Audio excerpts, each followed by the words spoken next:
kulan wacan oo wanaagsan daawadayaal ku soo dhawaada wararkii ugu dambeeyay guud ahaan xaaladda Soomaaliya qodobada aad ku daawan doontaan waxaa ka mid noqon doona xubnaha golaha mustaqbalka ee mucaaradka dowladda federaalka Soomaaliya oo qaatay go'aan culus isla markaana maanta shir xasaasi ah ku leh hotel Jazeera ee magaalada Muqdisho maxay ka wada hadli doonaan mucaaradka faafahinta ayaan kugula wadaagi doonaa iyadoo dhinaca kale madaxweyne Xasan Sheekh Maxamuud uu si cad u sheegay laba qodob oo mucaaradka ay doonayaan balse weligiis uusan ogolaan doonin isla markaana uusan aqbali doonin inta xukunka uu joogo labadaasi qodobna mucaaradka marnaba aysan markaasi ka heshiin doonin haddaba maxay yihiin labada qodob faafahinta ayaan ku dul istaagi doonaa soo dhaw muuqaalka like sar aragtidaada qaybta faalada ee commentiga ku dhiiba haddii aad horey noola joogto waad ku mahadsan tahay haddii aad nala joogina nagu soo biiro ka mid noqo saaxiibada aynu halkan markasta kula wadaagno wararka iyo warbixinada guud ahaan Soomaalida iyo sidoo kale caalamka ku soo biir boggan oo dalbila radio ka mid noqo saaxiibada hela xogihii ugu dambeeyay iyo dhacdooyinka degdega ah hagaaga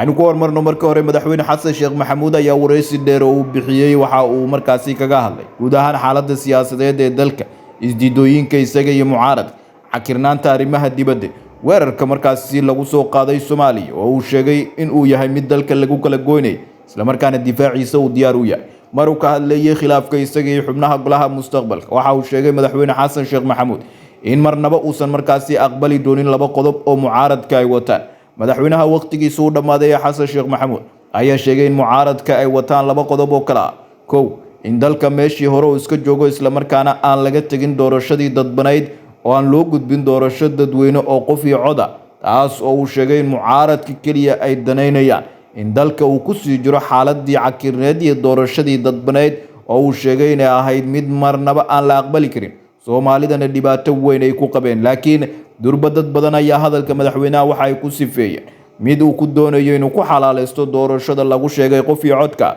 iyadoo dadka ay si weyn u durayaan doorashada madaxweynaha uu wado isla markaana ayba tilmaameen in ay ka fiican tahay kana hufan tahay doorashadii dadbanayd ee ugu dambeysay dalka ka dhacday doorashooyinkii dadbanaa ee dalka hore ugu soo dhici jiray qodobka labaad ee madaxweynaha uusan aqbali doonin mucaaradkan ay wataan waxa uu ku sheegay inay doonayaan in awood military iyo qori caaradiisa ay madaxweynaha ku maqooniyaan waxaana uu sheegay taas in waqtigeeda aan la joogin isla markaana marnaba uusan aqbali doonin mucaaradka oo iyagu markaasi si weyn uga careysan wareysiga madaxweynaha iyo weerarka uu ku qaaday sida uu u diidan yahay in doorasho loo dhan yahay uu qabto ayaa maanta hotel Jazeera waxa la soo warinaya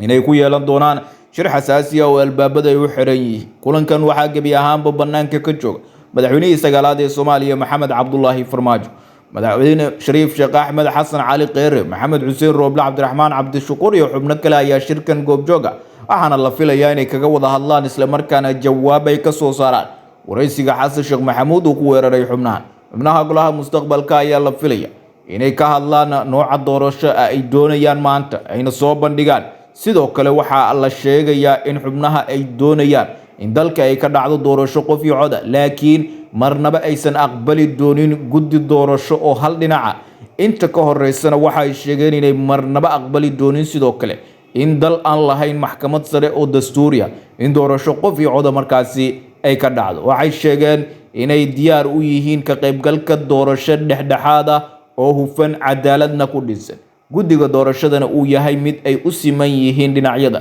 laakiin ay aqbali doonin guddi hal dhinac ka raran oo filan Soomaaliya Xasan Sheekh Maxamuud ay wataan warmurtiyeedka ka soo baxa golaha mustaqbalka ayaa si weyn isha loogu hayaa iyadoo ay suuragal tahay in xaaladda dalka ay sii cakirmi doonto aragtidaada qaybta faalada ku dhiibo ma ku guuleysan doonaan mucaaradka madaxweyne Xasan inay miiska wada hadalka ku soo celiyaan